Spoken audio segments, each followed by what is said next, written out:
이재명 경기지사가 대장동 개발 사업에서 화천대유라는 회사에 특혜를 줬다는 의혹과 관련해서 정치권 공방이 거세지고 있습니다.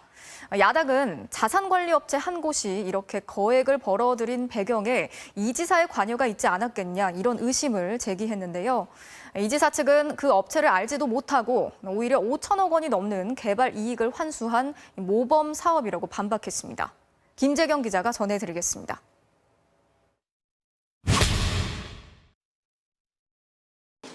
국민의힘은 설립자본금 5천만 원인 화천대유가 3년간 577억 원을 벌어들인 점을 문제 삼아 연일 의혹을 제기합니다. 5천만 원 내놓고 570억 이상의 1,100배가 넘는 이런 이해할 수 없는 이런 폭리. 하지만 설립 자본금만으로 수익률을 따지는 건 무리라는 주장도 있습니다. 사실상 시행사였던 화천대유는 공모 비용의 운영 경비, 이자 비용 등으로 한 해 수십억 원의 경비를 썼기 때문에 1000배 수익률은 과장됐다는 게 이재명 지사 측 반박입니다. 부동산 사전 준비 비용이 많이 듭니다. 그리고 공모 비용도 수억이 들고요. 그래도 지분 1%를 가진 회사의 배당액이 지분 50%인 성남도시개발공사보다 상대적으로 많은 건 사실입니다. 계약상 수익 배분 구조 때문입니다. 개발 이익이 나면 성남시는 가장 먼저 일정한 수익을 배분받고 이 순위로 금융기관들이 마지막으로 남은 수익은 화천대유 등이 대부분 가져가는 방식입니다. 개발에 참여했던 한 은행 관계자는 당시 부동산 경기 침체로 시와 은행들은 낮은 이익이라도 우선 확보하려 했다면서 그런데 땅값이 폭등해 화천대유가 거액의 개발 이익을 차지했다고 설명했습니다. 애시당초 이 같은 수익 배분 구조를 만든 건 문제가 아니냐는 의혹도 나옵니다. 저희들은 계약서대로 집행됐느냐를 보는 게 아니라 왜 계약서가 그렇게 아주 이상하게 써 있었느냐를 문제를 삼는 거예요. 반면에 이 지사는 당시 야당 주장대로 100% 민영 개발을 했다면 모든 수익이 민간업자에게 돌아갔을 거라고 반박합니다. 공영 개발 포기 로비를 하던 민간 사업자들은 이제 줬던 개가 됐죠. 성남 시민들은 수천억대 이익을 이제 확보할 기회가 생긴 겁니다. 화천대유와 관련된 인물로는 국민의힘 곽상도 의원, 박영수 전 특검, 권순일 전 대법관, 강찬우 전 수원지검장 등이 확인됐습니다. 모두 법조계 출신 인사들로 법조기자 출신인 화천대유 대표와 알고 지낸 사이였습니다. 야당에선 권 전 대법관과 강 전 지검장의 이 지사 관련 재판이나 변호 경력을 거론하지만 그래서 뭐가 문제인지 추가적인 의혹은 나오지 않고 있습니다. 야당은 또 화천대유의 관련사 주주 중에 성남시 관계자가 있다는 주장도 제기하지만 이 지사는 나도 궁금하다며 빨리 찾아서 자신에게도 보여달라고 일축했습니다. MBC 뉴스 김재경입니다. 국민의힘 윤석열 후보가 오늘 박정희 전 대통령의 생가를 방문했다가 일부 보수 단체들의 거센 항의로 곤욕을 치렀습니다. 어제 TV토론에서 조국 전 장관에 대한 수사가 과도했다 이렇게 발언했던 홍준표 후보도 큰 반발에 직면했는데요. 민주당 후보들은 다음 주 호남 경선을 앞두고 표심 잡기에 주력했습니다. 신수아 기자가 전해드리겠습니다. 경북 구미의 박정희 전 대통령 생가를 찾은 윤석열 전 검찰총장은 입구부터 거친 항의를 받았습니다. 비가 오는데도 몰려든 우리공화당과 일부 보수단체 회원들은 박근혜 전 대통령을 구속시킨 윤 전 총장이 올 곳이 아니라며 항의했고 현장은 아수라장이 됐습니다. 곤욕을 치르면서도 생가를 둘러보고 포항, 경주 일정까지 모두 소화한 윤 전 총장은 박 전 대통령 지지자들의 심정을 이해한다며 TK 민심에 호소했습니다.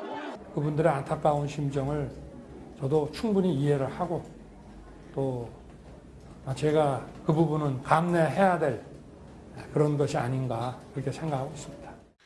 어제 TV토론에서 조국 전 장관에 대한 수사가 과잉 수사였다고 말했던 홍준표 후보는 거센 당내 반발에 부딪혔습니다.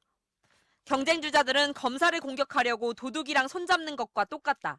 역선택을 받기 위한 민주당 표구걸에 불과하다며 무야홍이 아니라 조국 수홍 아니냐고 맹공을 폈습니다. 하지만 홍 후보는 지지자들의 생각이 그렇다면 자신의 생각을 바꾸겠다면서도 뜻은 굽히지 않았습니다. 윤 후보가 한 그 수사는 과잉 수사다 이거예요. 예. 응? 과잉 수사다. 예. 조국이 한 사람만 잡았으면 됐지. 온갖 가족을 전부 썰고 갈 필요는 없었지 않느냐. 민주당 이재명 후보는 캠프 의원들과 함께 광주를 찾아 압도적 경선 승리를 호소했고 민주 세력의 심장인 호남이 확실한 변화, 확실한 정권 재창출, 확실한 이재명을 확실하게 선택해 주십시오. 이낙연 후보는 호남에서 반드시 1위에 올라 격차를 좁히겠다고 다짐했습니다. 호남은 역사의 고비마다 늘 그 책임 있는 역할을 해왔기 때문에 이번에도 책임 있는 역할을 다하자는 취지의 호소였습니다. 최대 분수령이 될 호남 경선을 앞두고 민주당 후보들은 추석 연휴에도 호남 표심 잡기를 위한 총력전에 나설 것으로 보입니다. MBC 뉴스 신수아입니다. 국민대 교수들이 윤석열 전 검찰총장의 부인 김건희 씨의 박사 논문 부정 의혹에 대해서 즉각 조사를 하라면서 1인 시위를 벌였습니다. 시효가 지나서 조사를 하지 않겠다는 학교의 결정에 반발해서 집단 행동에 나선 건데요. 교육부도 논문을 검증하라고 요구했습니다. 정혜인 기자가 취재했습니다. 국민대학교 교수들이 학교 정문 앞에 섰습니다. 윤석열 전 검찰총장 부인 김건희 씨의 박사 논문을 검증할 수 없다는 학교 결정에 반발하고 나선 겁니다. 이들은 논문 검증 과정에서 명예가 실추된 학생들에게 미안하다는 등의 문구가 적힌 피켓을 들고 1인 시위를 벌였습니다. 정치적인 부담을 전혀 고려하지 않고 학자적인 양심에서 그리고 사회적인 어떤 공정성 구현을 위해서 조사를 시작해서 결정을 해라.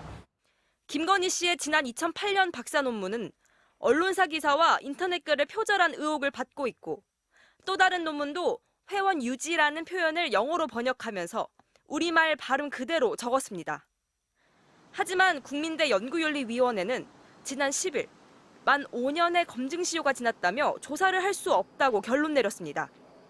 교육부는 이미 10년 전 연구윤리 검증 시효가 폐지됐기 때문에 조사를 해야 한다는 입장입니다. 김건희 씨 박사학위 논문을 검증할 필요가 있다 이렇게 보고 있고 관련해서 국민대에 조치 계획을 제출받을 예정입니다. 전국 교수노동조합을 비롯한 세계 교수단체 역시 2014년 당시 새누리당 문대성 의원의 박사학위 취소 때와는 다른 결정이라며 대학 전체의 명예를 실추시키고 있다는 성명을 냈습니다. 국민대 교수협의회도 전체 교수들의 의견 수렴에 나선 가운데 학교 측은 내부 논의를 거쳐 다시 입장을 밝힐 계획입니다. MBC 뉴스 정인입니다.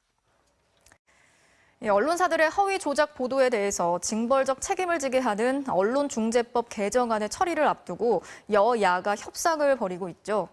국가인권위원회가 법안의 취지에는 공감을 하지만 일부 조항이 언론의 자유를 위축시킬 수 있다면서 신중한 검토가 필요하다고 밝혔습니다. 홍익표 기자가 취재했습니다. 언론중재법의 핵심 쟁점 중 하나는 새로 도입되는 징벌적 손해배상 제도입니다. 고의적인 허위 조작 보도로 피해를 입히면 손해액수의 최대 5배까지 배상을 하게 만드는 내용입니다. 핵심은 가짜뉴스로 인해서 피해를 입으신 국민들의 그 피해를 회복하는 게 중점이고 이 개정안에 대해 국가인권위원회가 언론의 책임성을 강화하려는 개정안의 취지에는 공감한다면서도 언론 자유 위축 우려가 있어 신중한 검토가 필요하다고 밝혔습니다. 인권위는 허위 조작 보도의 개념과 징벌적 손해배상의 청구 조건인 고의 중과실 추정 요건에 대해 추상적이고 모호하다고 지적했습니다. 자의적으로 해석될 경우 비판적 보도나 탐사 보도까지 위축시킬 수 있다는 겁니다. 그러면서 허위 조작 보도의 개념은 구체적으로 정하고 고의 중과실 추정 조항은 삭제하라고 주문했습니다. 어제 MBC 100분 토론에 출연한 민주당 송영길 대표는 언론의 고의 중과실 요건을 규정한 조항을 삭제할 계획이라고 밝혔습니다. 이번 의견은 송두한 국가인권위원장이 지난 6일 취임한 뒤 열린 첫 전원위원회에서 논의된 내용입니다. MBC 뉴스 홍익표입니다.